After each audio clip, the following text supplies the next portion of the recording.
Assalamualaikum warahmatullahi wabarakatuh. Jumpa lagi dengan saya di channel ini, channel Syamsul Lombok, sahabat para pekerja migran Indonesia dimanapun Anda berada. Di video kali ini saya akan mengupdate informasi seputar Makkah dan sekitarnya. Namun sebelumnya, seperti biasa, silahkan dukung channel ini dengan cara klik tombol like dan subscribe bagi yang belum, serta nyalakan lonceng notifikasinya agar sahabat-sahabat sekalian mendapatkan pemberitahuan terkait informasi terkini, terbaru, dan menarik lainnya dari channel ini. Sahabat-sahabat sekalian, sebagaimana informasi yang beredar sebelumnya bahwa mulai tanggal 1 Desember 2021, pemerintah Kerajaan Saudi Arabia akan membuka pintu masuk bagi seluruh warga negara Indonesia yang ingin masuk ke wilayah Kerajaan Saudi Arabia, baik dalam tujuan melakukan kegiatan ibadah maupun ziarah, dan juga bagi mereka yang ingin kembali ke Kerajaan Saudi Arabia dengan tujuan untuk bekerja. Oleh karena itu, sahabat-sahabat sekalian, di video kali ini saya ingin mengupdate beberapa informasi seputar tindak lanjut dari pengumuman pemerintah Kerajaan Saudi Arabia yang akan mengizinkan warga negara Indonesia untuk masuk ke negaranya mulai tanggal 1 Desember tahun ini. Informasi yang pertama bahwa pemerintah akan mengizinkan bagi para calon jamaah umroh yang sudah divaksin dengan salah satu vaksin yang disetujui oleh pemerintah Kerajaan Saudi Arabia untuk langsung melaksanakan kegiatan ibadah umroh tanpa melakukan karantina. Jadi sahabat-sahabat sekalian, pada Bapak Ibu yang saat ini menjadi calon jamaah umroh, apabila sudah menggunakan vaksin di antara 4 vaksin yang diizinkan atau yang digunakan oleh pemerintah Kerajaan Saudi Arabia, maka Bapak Ibu sudah bisa melaksanakan kegiatan ibadah umroh tanpa harus melaksanakan karantina di wilayah Kerajaan Saudi Arabia. Ada 4 jenis vaksin yang disetujui. Yang pertama adalah Moderna, yang kedua adalah AstraZeneca, yang ketiga adalah Johnson Johnson, dan yang keempat adalah Pfizer. Jadi apabila salah satu di antara 4 vaksin ini Bapak Ibu sekalian sudah menggunakannya di Indonesia, maka Bapak Ibu sekalian yang hendak bertujuan melaksanakan kegiatan ibadah umroh bisa berangkat ke Kerajaan Saudi Arabia tanpa harus menjalani karantina nanti ketika setibanya di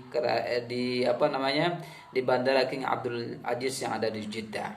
Kemudian yang kedua, bagi mereka yang menggunakan vaksin selain 4 jenis vaksin yang ditetapkan oleh pemerintah Kerajaan Saudi Arabia, maka dia harus menjalani vaksin selama 3 hari, menjalani karantina, bagi mereka yang tidak menggunakan vaksin yang disetujui oleh pemerintah Kerajaan Saudi Arabia tetapi sudah mendapatkan rekomendasi dari WHO, maka mereka yang berangkat dengan menggunakan vaksin tersebut harus menjalani karantina selama 3 hari lamanya di Jeddah, Saudi Arabia.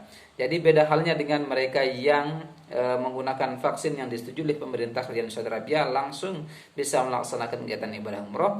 Sedangkan mereka yang menggunakan vaksin selain 4 vaksin yang digunakan oleh pemerintah Kerajaan Saudi Arabia wajib menjalani karantina selama 3 hari di Jeddah, Kerajaan Saudi Arabia.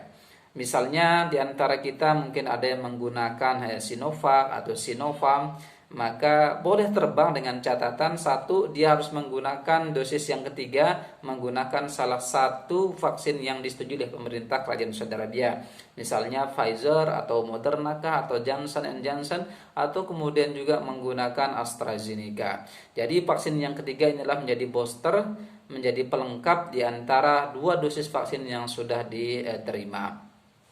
Kemudian berikutnya sahabat-sahabat sekalian, bagi mereka yang saat ini berada di Kerajaan Saudi Arabia kemudian ingin masuk ke wilayah Indonesia atau ingin pulang ke Indonesia, maka dia harus menjalani karantina selama 7 hari lamanya. Jadi beda halnya bagi warga Indonesia yang masuk ke wilayah Kerajaan Saudi Arabia, ketika sampai di Kerajaan Saudi Arabia dia harus karantina selama 3 hari bagi yang tidak menggunakan vaksin yang disetujui oleh pemerintah Kerajaan Saudi Arabia. Sedangkan mereka yang datang dari Saudi Arabia atau datang dari luar negeri, maka sebelum dia sampai ke daerah masing-masing wajib menjalani karantina selama 7 hari lamanya. Jadi itu informasi terkini yang dapat saya sampaikan. Mudah-mudahan bermanfaat bagi kita semua. Jangan lupa dukung terus channel ini dengan cara klik tombol like dan subscribe bagi yang belum, serta nyalakan lonceng notifikasinya agar sahabat-sahabat sekalian mendapatkan pemberitahuan terkait informasi terkini terbaru dan menarik lainnya dari channel ini. Kurang lebihnya mohon maaf. Billahi taufiq wal hidayah. Wassalamualaikum warahmatullahi wabarakatuh.